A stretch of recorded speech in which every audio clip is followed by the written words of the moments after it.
Naranasan mo na ba yung pagkatapos ng hiwalayan, parang sariling isip mo na ang kalaban mo? Kahit anong pilit mong mag-move on, may parte pa rin ng puso mong ayaw bumitaw.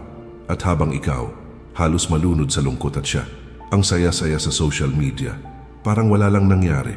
Masakit, di ba? Pero alam mo, may mas makapangyarihan pa kaysa sa paghihiganti o pagsagot sa sakit. Ang katahimikang may direksyon. Tahimik ka, walang post, walang mensahe, walang parinig. Pero sa likod ng katahimikan mo, may malaking pagbabagong nangyayari. Hindi mo na kailangang ipagsigawan sa mundo na okay ka na. Hindi mo kailangan ng validasyon. Ang dating ikaw na laging naghahabol ngayon, tahimik pero panatag, matatag. At yan ang hindi niya inaasahan. Yung dating sigurado sa'yo, ngayon naguguluhan. Nagtatanong, bakit parang hindi na siya apektado? Ano nang nangyari sa kanya? Ang hindi niya alam, habang siya ay nagpapasaya sa labas, ikaw naman ay nagpapalakas sa loob.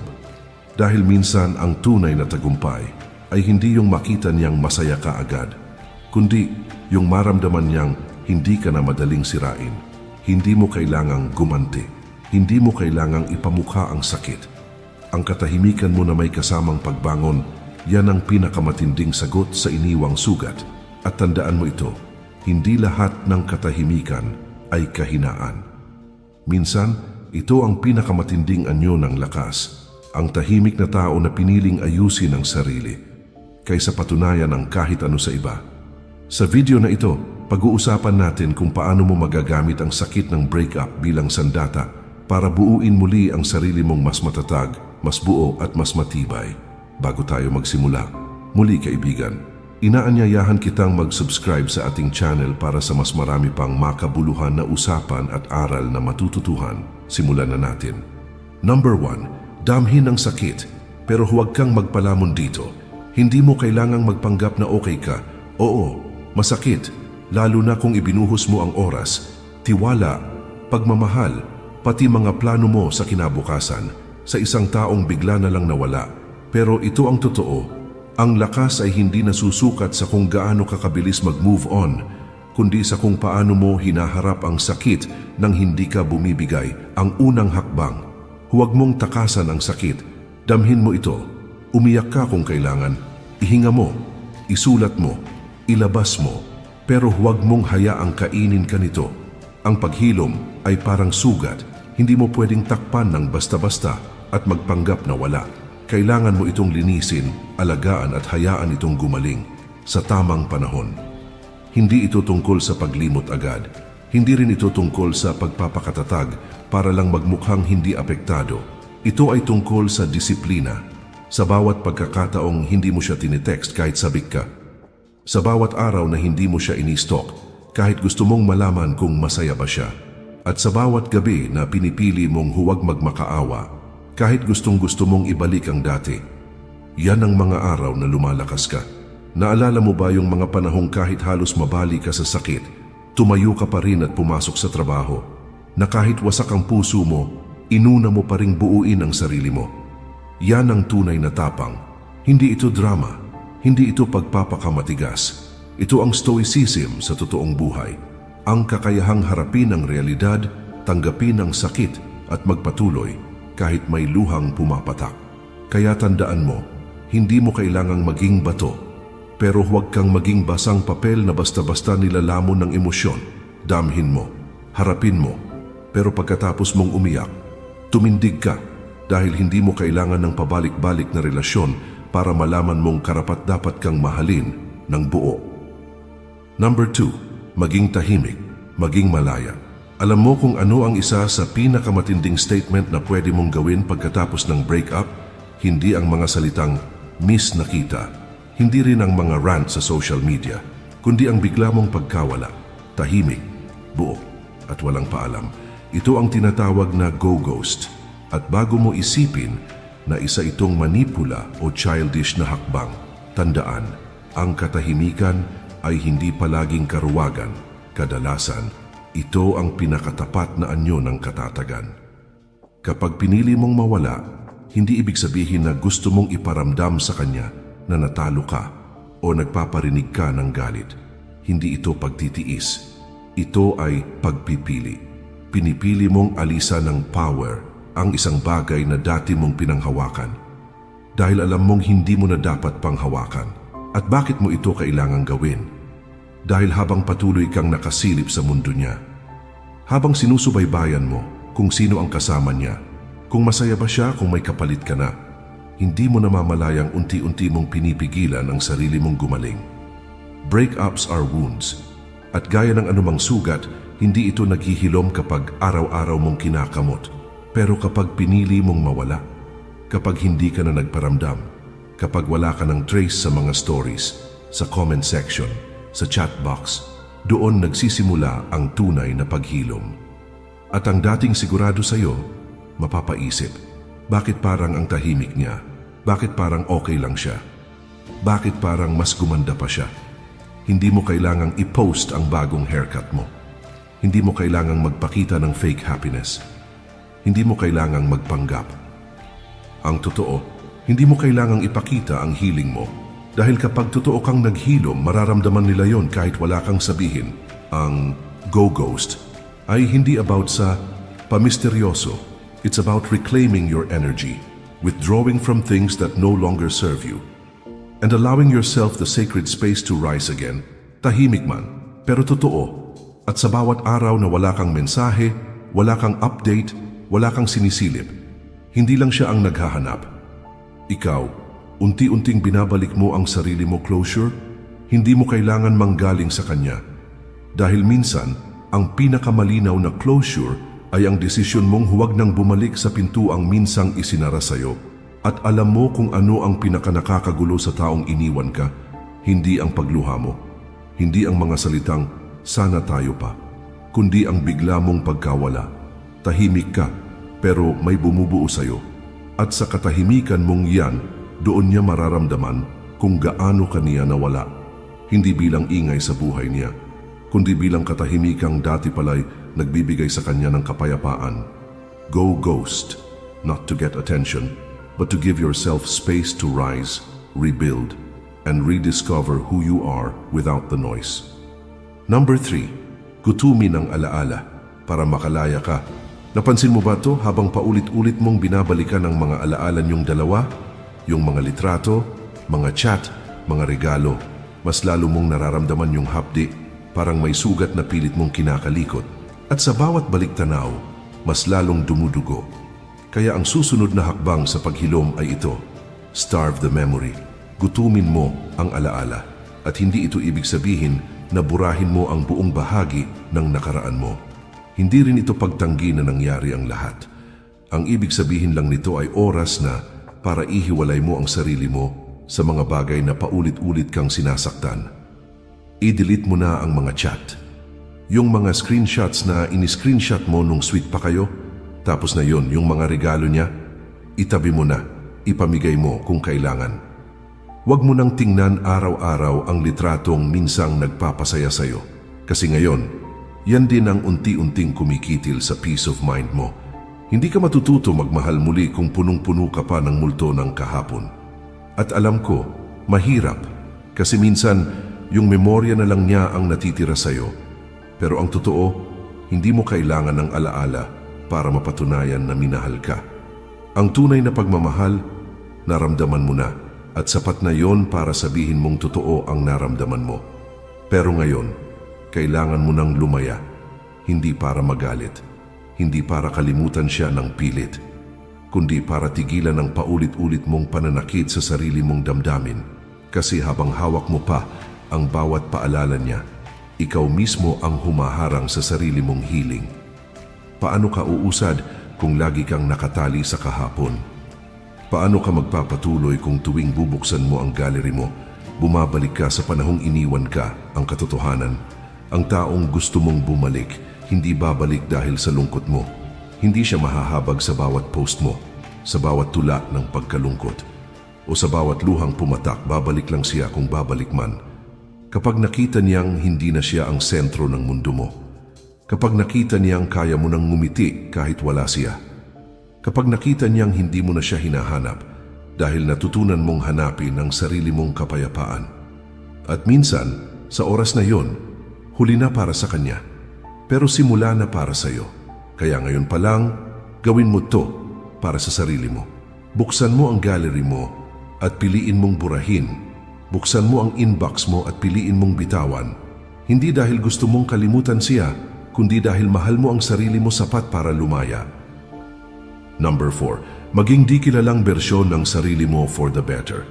Pagkatapos ng lahat ng luha, katahimikan at pagbitaw sa mga alaala, may isang hakbang na kailangang gawin para tuluyan kang makaalis sa anino ng nakaraan, maging unrecognizable, maging isang bersyon ng sarili mong hindi inaasahan kahit ng dating ikaw, hindi para manginis, hindi para magpabaliw, kundi para tuluyang mabawi ang sarili mong kapangyarihan. Kaysa mag-focus sa mga tanong na, bakit niya ako iniwan, bakit hindi ako naging sapat, bakit siya ang pinili niya, hindi ako. Gamitin mo ang tanong na yan bilang gasolina, panggatong sa apoy ng transformation mo. Gamitin mo ang oras at lakas na dati mong binigay sa kanya para ibuhos sa sarili mong pagbangon. Mag-exercise, hindi lang para gumanda ang katawan, kundi para palakasin ang loob, matutong magluto. Hindi lang para busugin ang tiyan, kundi para maramdaman mong kaya mong alagaan ang sarili mo. Mag-aral ng bagong skill dahil sa bawat natututunan mo, unti-unti mong binubuo ang panibagong ikaw. At ito ang mangyayari kapag nakita niya ang transformation mo physically, mentally, emotionally. Maguguluhan siya. Mapapatanong siya, sino to? Ito ba yung taong iniwan ko noon? Bakit parang mas gumaan ang buhay niya nang wala ako? Pero ang punto nito ay hindi para siya'y bumalik. Hindi mo ginagawa to para magpasikat. Hindi mo ito ginagawa para makuha ang atensyon niya. Ginagawa mo to dahil karapat-dapat kang mahalin ng buo, ng totoo, at ang unang dapat gumawa niyan ay ikaw mismo. Sa huli, ang pinakamalupit na comeback ay yung hindi na kailangang bumalik dahil nahanap mo na ang sarili mo sa lugar kung saan hindi mo na siya kailangang hintayin, banggitin o hanapin pa. Kung nasimulan mo na ang proseso ng healing sa pagtanggap ng sakit, sa katahimikan, sa pag-alis sa mga alaala, at ngayon sa pagbabalik ng focus sa sarili mo. Congratulations! Pero hindi pa diyan nagtatapos ang kwento dahil ang tunay na transformation ay hindi lang makikita sa six-pack abs, bagong haircut o glowing skin. Makikita ito sa paninindigan mo, sa paraan ng pagtanggi mo sa drama, sa katahimikan mong may dignidad, at sa tapang mong harapin ang mga emosyon, hindi para takasan, kundi para tanggapin, aralin, at pagtagumpayan. Dahil ang tunay na laban, hindi lang sa panlabas na pagbabago, nasa loob. Sa pagitan ng dating ikaw na laging sumusuko at ng bagong ikaw na ngayon ay pinipiling lumaban. Number 5. Control the frame. Huwag mong hayaan na iba ang magdikta ng kwento mo. Isa ito sa mga pinakaimportanteng hakbang sa pagbangon. Kontrolin mo ang frame. Anong ibig sabihin? Simple lang. Ikaw ang may hawak ng narrative ng buhay mo. Ikaw ang magtatakda kung paano ka kikilos, mag-iisip, at magdedesisyon.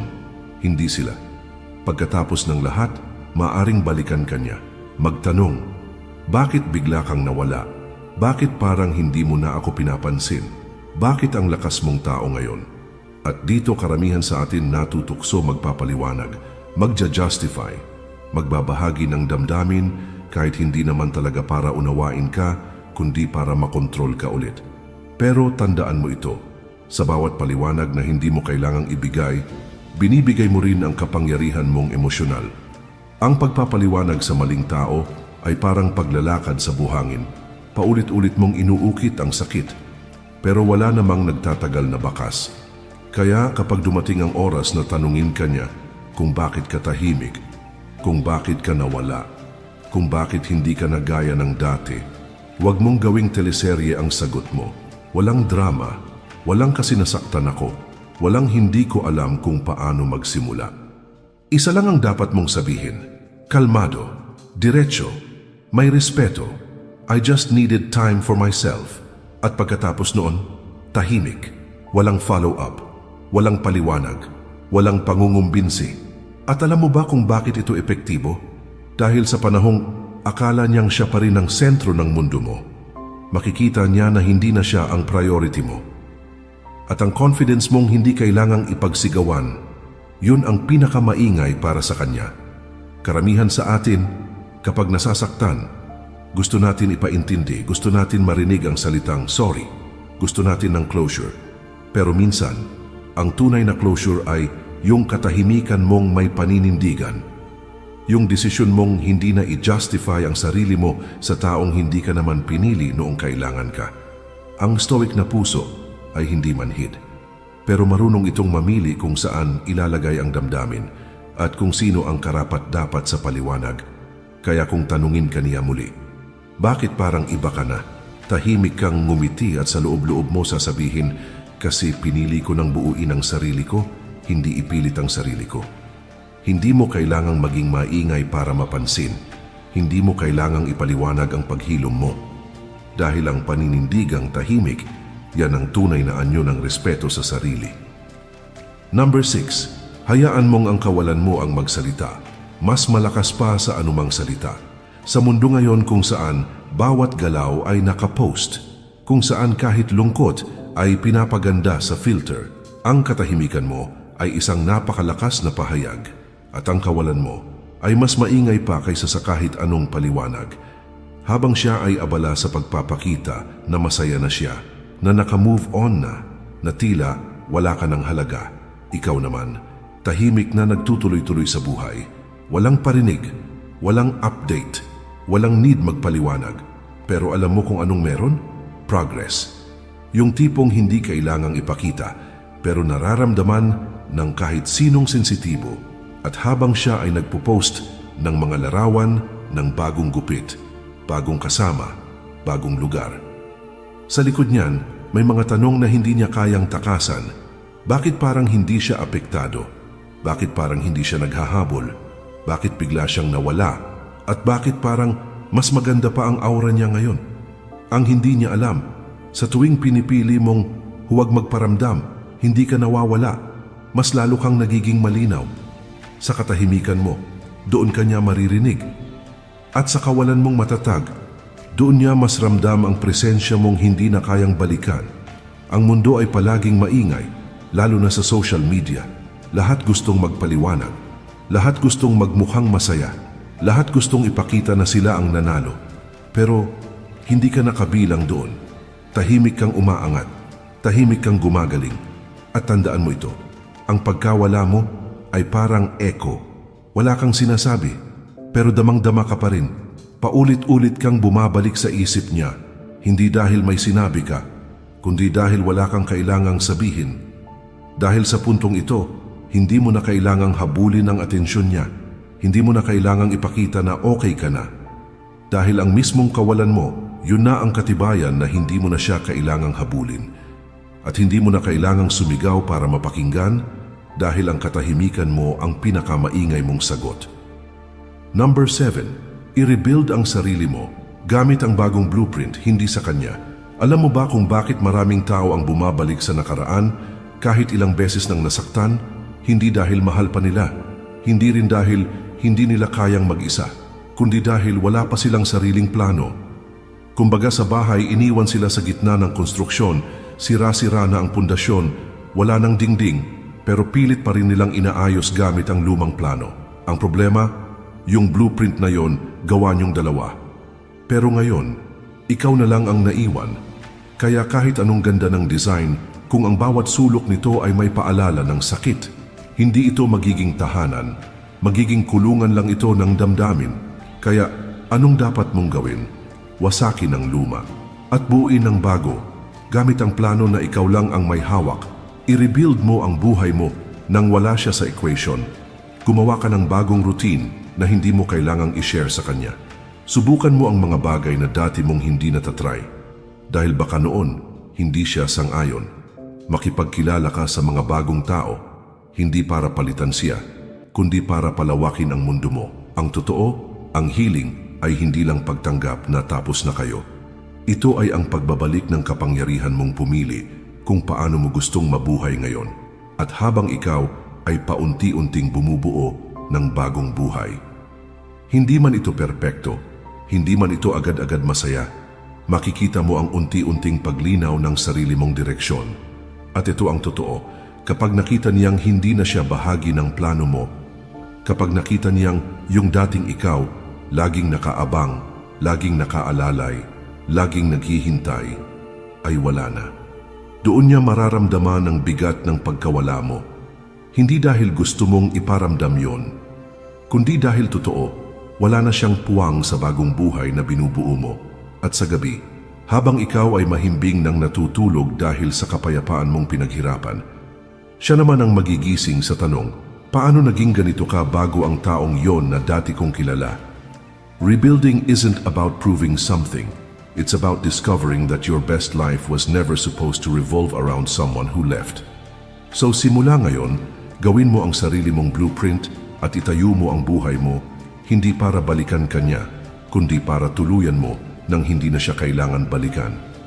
Ito na ang tamang oras para tuluyang magsimula sa sarili nilang disenyo. Number 8. Saklawin ang kwento ng buhay mo. Huwag maging biktima, maging mandirigma. Tigilan mo na ang pagiging biktima sa sariling kwento. Hindi mo kontrolado ang mga nangyari, hindi mo kontrolado ang mga desisyon niya o kung bakit natapos ang relasyon. Pero ang isa sa pinakamahalagang bagay na hawak mo ay kung paano ka magre-react kung gusto mong makalaya sa sakit, sa pagkabigo, sa pag-aalinlangan. Kailangan mong baguhin ang kwento sa ulo mo. Hindi ka biktima ng pag-iwan. Hindi ikaw ang nagkulang ng pagmamahal. Hindi rin ikaw ang nagkasala kung bakit hindi naging sapat ang effort. Minsan, kahit anong pilit, may mga bagay na talaga namang hindi natin kayang kontrolin. At sa halip na ikulong ang sarili mo sa sakit ng bakit ako? Or sana, simulan mo ang pagbabago sa pamamagitan ng pag-angkin ng kwento ng buhay mo. Ang taong iniwan ka, hindi siya kawawa. Hindi siya villain sa kwento mo. Bagkus, isa siyang bahagi ng iyong paglalakbay. Isang leksyon na nagturo sa iyo kung paano maging mas malakas, mas matalino, at mas handa sa buhay. Ang iniwan ka ay hindi palatandaan ng pagkabigo. Ito ay tanda ng bagong oportunidad. Isang bukas na pinto para sa isang mas mahusay na bersyon ng sarili mo. Sa halip na maghintay kung paano siya babalik, isipin mo kung paano mo bubuuin ang sarili mong kwento, kung paano mo haharapin ang bukas ng may tapang at dignidad. Ang kwento mo ay hindi natatapos sa sakit ng kahapon.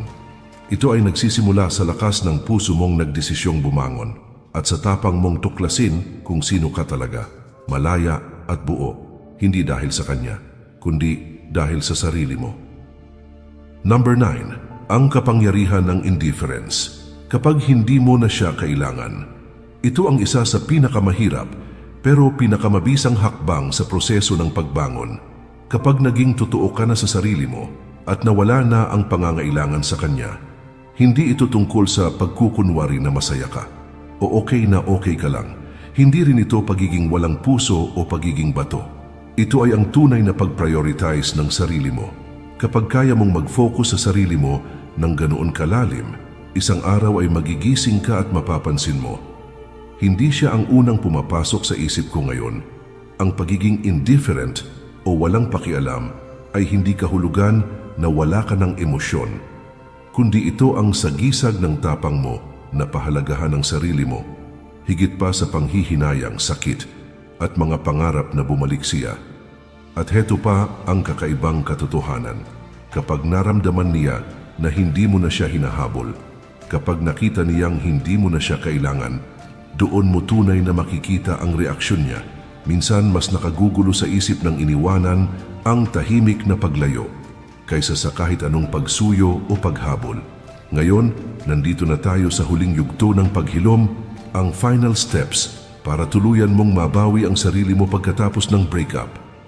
Malapit na tayong marating ang punto kung saan hindi na siya ang laman ng isip mo tuwing umaga o bago ka matulog. Ang tunay na layunin ng mga hakbang na ito ay hindi para ipakita sa kanya na masaya ka na o na nagbago ka. Ito ay para maramdaman mo mismo ang tunay na kalayaan mula sa sakit, panghihinayang at pag-aalinlangan. Number 10. She spirals, you rise, ang pinakamakapangyarihang gantimpala ng paghihirap. Alam mo ba kung ano ang tunay na gantimpala sa lahat ng hirap at pagpupursigi mo pagkatapos ng breakup. Yung araw na marirealize mo na hindi na siya ang sentro ng mundo mo, na kaya mong tumayo, magpatuloy at maging mas malakas walang panghihinayang sa nakaraan. Kapag dumating ang puntong iyan, makikita mong siya naman ang unti-unting nalulunod sa tanong, bakit hindi ko na siya nahahabol?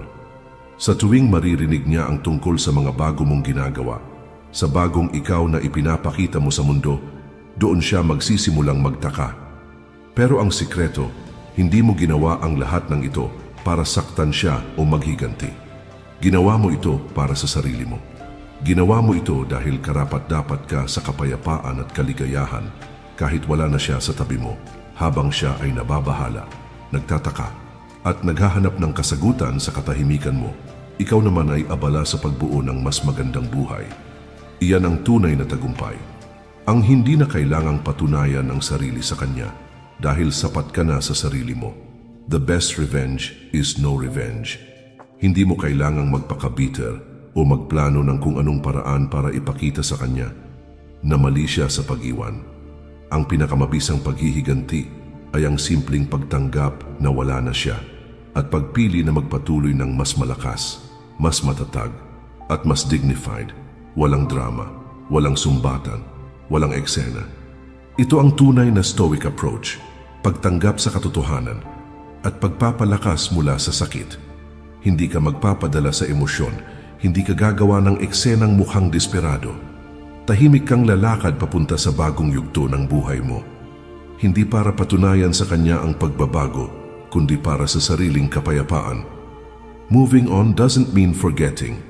Minsan iniisip ng iba na kapag nakapag-move on ka, kailangan mo nang burahin lahat ng alaala at magpanggap na parang walang nangyari.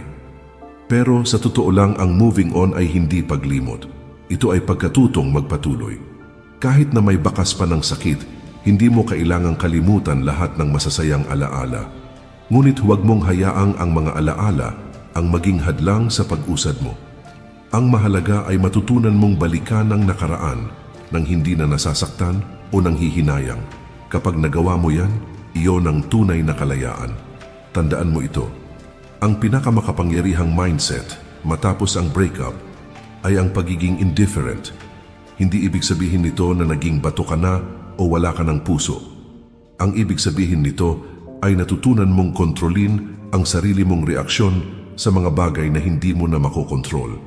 Kapag nakuha mong ituring ang breakup bilang leksyon, hindi bilang pagkatalo, doon mo makikita ang tunay na lakas ng pagiging indifferent. At habang siya ay tuluyang naguguluhan sa panibagong ikaw, tandaan mo na ang mahalaga ay hindi kung bumalik siya o hindi, kundi ang pagkakaroon mo ng kapayapaan sa sarili. Ang bawat sugat na naranasan mo ay hindi palatandaan ng kahinaan. Ito ang humubog sa iyo para maging mas matatag at mas marunong. Hindi ka mahina dahil nasaktan ka. Mahirap lang ang hindi marunong bumangon matapos madapa. Ngayon, isipin mo ang bagong bersyon ng sarili mo. Isang tao na hindi na natitinag ng emosyon o nakaraan. Isang tao na kayang humarap sa salamin at sabihing, ginawa ko ang lahat ng makakaya ko. Ngayon, mas pinipili ko ang katahimikan at kalayaan kaysa sa panghihinayang. Hindi madaling tanggapin ang sakit, pero ang pagsubok na ito ay isang pambihirang pagkakataon para patibayin ang sarili mo.